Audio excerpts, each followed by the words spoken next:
할렐루야! 귀한 하루를 맞아 주님 앞에 예배하는 여러분들을 축복합니다. 기도하겠습니다. 하나님, 우리에게 구원을 주시고 무엇보다도 하나님의 백성, 하나님의 자녀로 살아가는 축복을 주심을 감사합니다. 오늘도 하나님의 백성다운 하나님의 자녀에 걸맞은 삶을 살아가길 원합니다. 우리를 주장하여 주시옵소서. 우리의 삶을 이끌어 주시옵소서. 어디를 가든지 우리에게 부탁하신 주님의 사명을 감당하게 하여 주시고 하나님 나라를 이루는 삶, 평화를 전하는 삶, 무엇보다도 예수 그리스도의 사랑을 전하는 삶을 살게 하여 주시옵소서. 우리가 만나는 사람들에게 하나님의 살아계심을 증거하고 또한 선한 영향력을 끼칠 수 있도록 우리의 삶을 인도하여 주시옵소서. 오늘의 삶을 주님께 맡겨드리며 예수 그리스도의 이름으로 기도하옵나이다. 아멘. 다 함께 찬송가 94장 찬양 드립니다.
세상 주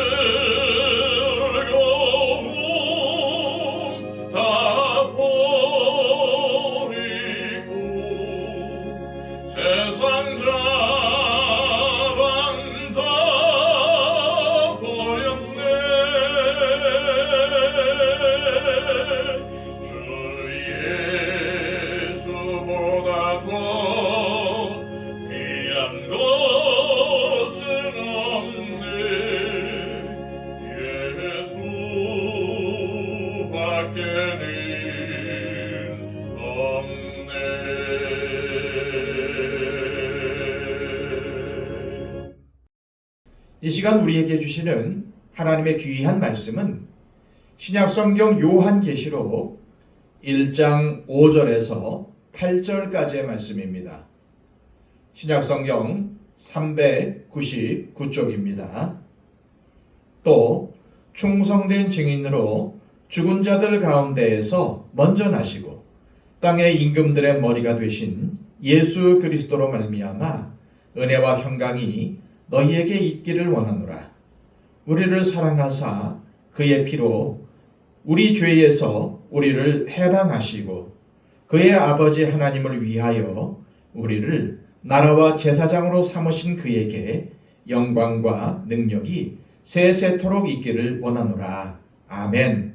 볼지어다 그가 구름을 타고 오시리라. 각 사람의 눈이 그를 보겠고 그를 찌른 자들도 볼 것이요 땅에 있는 모든 족속이 그로 말미암아 애곡하리니 그러하리라. 아멘. 주 하나님이 이르시되 나는 알파와 오메가라. 이제도 있고 전에도 있었고 장차 올 자요 전능한 자라 하시더라. 아멘. 지난 시간 요한사도는 은혜와 평강이 삼위일체 하나님을 통해 주어진다는 사실을 강조했습니다. 그리고 이어지는 오늘 본문에서는 주님이 우리를 사랑하신다는 사실을 강조합니다. 어떻게 사랑하신다는 것입니까? 5절입니다. 또 충성된 증인으로 죽은 자들 가운데에서 먼저 나시고 땅의 임금들의 머리가 되신 예수 그리스도로 말미암아 은혜와 평강이 너희에게 있기를 원하노라. 우리를 사랑하사 그의 피로 우리 죄에서 우리를 해방하시고, 주님께서 우리를 사랑하시되 그의 피로 우리를 죄에서 해방하시기까지 사랑하신다는 것입니다.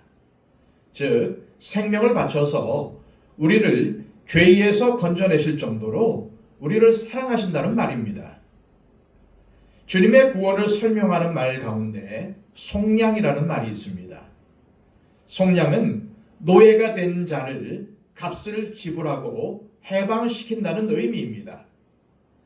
따라서 주님이 우리를 죄에서 해방시켰다는 말은 우리가 죄의 노예가 되어 살고 있었다는 것을 말해줍니다. 또한 죄의 노예가 되었다는 말은 사탄, 곧 마귀의 노예가 되었다는 말입니다. 따라서 죄에서의 해방은 곧 마귀의 통치에서 해방되는 것을 의미하는 것입니다. 그런데 우리가 어떻게 죄에서 해방되었습니까? 예수 그리스도의 속량, 곧 십자가에서 흘리신 피로 해방되었습니다. 그리고 이것은 우리를 너무나도 사랑하시는 하나님의 사랑 때문이라는 사실을 절대로 잊어서는 안 됩니다. 또한 우리가 절대 잊지 말아야 할 사실은 죄 가운데 사는 삶이 우리에게 진정한 행복을 가져다 주지 못한다는 것입니다. 그 행복은 행복처럼 보이는 가짜 행복입니다. 우리가 죄에서 해방되었을 때 누리는 행복이 진짜 행복입니다. 그래서 주님은 우리를 사랑하시기 때문에 생명을 바쳐서 우리를 죄에서 해방하신 것입니다. 계속해서 6절입니다.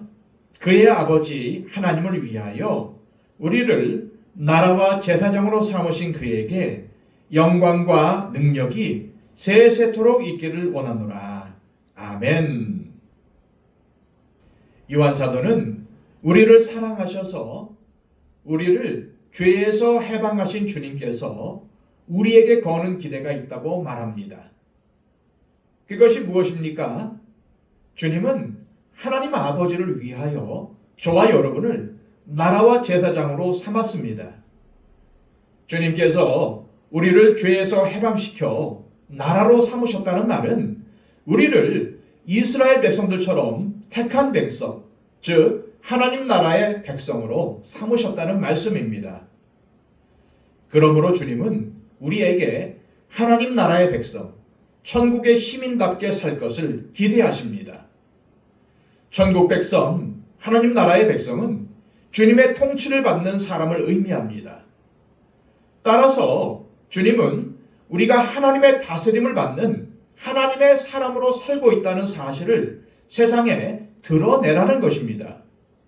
그리고 세상에서 하나님의 아름다운 덕을 선전하라는 것입니다. 그것이 우리를 죄에서 해방하여 나라로 삼으신 목적이라는 말씀입니다.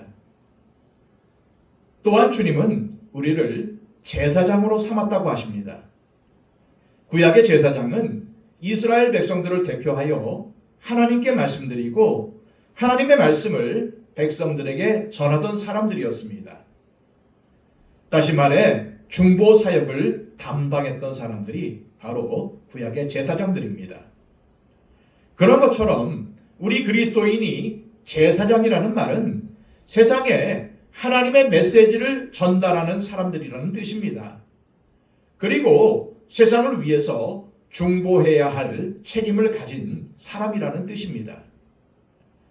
그리고 더 나아가 우리 자신을 거룩한 산제물로 드려야 한다는 것을 말해줍니다. 우리 그리스도인이 자신의 몸을 산제물로 드린다고 할 때 그것은 우리의 물질, 시간, 재능, 건강을 포함한 우리가 가진 것들을 주님께서 기뻐하시는 일에 사용하는 것을 의미합니다. 또한 나누고 베풀고 섬기는 삶을 의미하는 것입니다.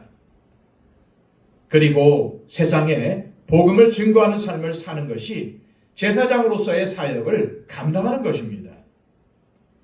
결국 주님이 우리를 나라와 제사장으로 삼았다는 말씀의 뜻은 바로 우리가 보이지 않는 하나님을 세상 속에 증거해야 할 사람들이라는 의미입니다. 하나님 나라의 아름다운 덕을 우리의 삶과 성품, 선한 행실을 통해서 드러내야 할 사람들이라는 의미입니다. 바로 이것이 우리를 죄에서 해방하신 하나님의 뜻이라는 사실을 잊지 마시길 바랍니다. 그런데 이렇게 나라와 제사장으로서 살아가야 하는 우리 그리스도인들에게 주님께서 주시는 두 가지의 위로가 있습니다. 첫째는 무엇입니까? 주님께서 다시 오신다는 사실입니다. 7절입니다. 볼지어다 그가 구름을 타고 오시리라. 각 사람의 눈이 그를 보겠고 그를 찌른 자들도 볼 것이요 땅에 있는 모든 족속이 그로 말미암아 애곡하리니 그러하리라. 아멘. 주님께서 다시 오신다는 사실이 우리 성도들에게 얼마나 위로가 되는 말씀입니까? 주님은 각 사람의 눈이 볼 수 있도록 오실 것입니다. 그리고 그때에는 땅에 있는 사람들, 즉 주님을 부인하고 교회를 박해하며 끝까지 하나님을 믿지 않은 사람들이 주님이 다시 오심을 보고 슬퍼하며 통곡하게 될 것입니다. 주님께서 다시 오신다는 것은 이 땅에서의 삶이 영원하지 않다는 사실과 우리 그리스도인들이 겪는 어려움과 고난의 시간이 영원하지 않다는 것을 말해줍니다.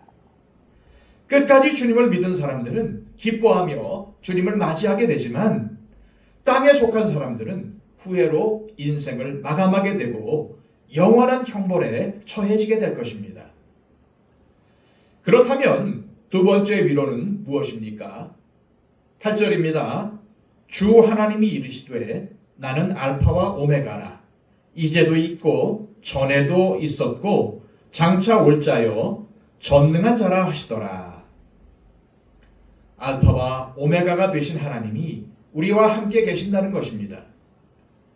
우리가 믿는 하나님은 이제도 있고 전에도 있었고 장차 올 자요 전능하신 분이십니다. 지난 시간 4절에서도 말씀드렸지만은 이 말씀의 의미는 하나님은 변함이 없으시다는 말씀입니다. 하나님은 어제나 오늘이나 변함이 없이 우리와 함께 계시는 분이십니다. 그런데 그 하나님이 어떠한 분이십니까? 전능하신 하나님이십니다. 못하실 일이 전혀 없으신 하나님이십니다. 이처럼 전능하신 하나님께서 우리와 함께 계시기에 우리가 나라와 제사장으로서 이 세상을 살아갈 때 어려운 시험과 고통 가운데서도 반드시 승리하리라는 사실을 믿으시길 바랍니다. 오늘 7절의 말씀처럼 주님은 반드시 오십니다. 우리가 주님을 맞이할 때 땅에 속한 사람들처럼 애곡하거나 후회스럽지 않았으면 좋겠습니다. 우리가 마땅히 하나님의 자녀로서 해야 할 것들을 하지 못해서 회한이 남지 않았으면 좋겠습니다. 이 땅에서의 그리스도인의 삶은 소망의 삶이어야 합니다. 다시 오실 주님을 기다리면서 전능하신 하나님이 어저께나 오늘이나 영원 무궁토록 우리와 함께 계신다는 것을 날마다 경험하는 삶을 사실 수 있기를 바랍니다. 그리고 믿음 안에 소망을 품고 오늘의 고난과 힘든 삶을 견뎌내시길 바랍니다. 그리고 무엇보다도 후회가 남지 않는 삶을 사시길 바랍니다. 이 시간 기도하실 때 우리가 하나님 나라의 백성으로 또한 이 세상과 하나님 사이를 중보하는 제사장으로 살아가기를 기대하시는 하나님 아버지, 우리에게 지혜와 능력을 주시옵소서. 그리고 믿음을 주셔서 하나님의 기대에 걸맞은 삶을 살도록 도와주시옵소서. 우리에게 주님의 재림을 기다리는 소망을 더하시고 하나님께서 부족한 우리와 함께 하신다는 사실을 믿고 후회 없는 오늘을 살아가게 하옵소서. 기도하시기를 바랍니다.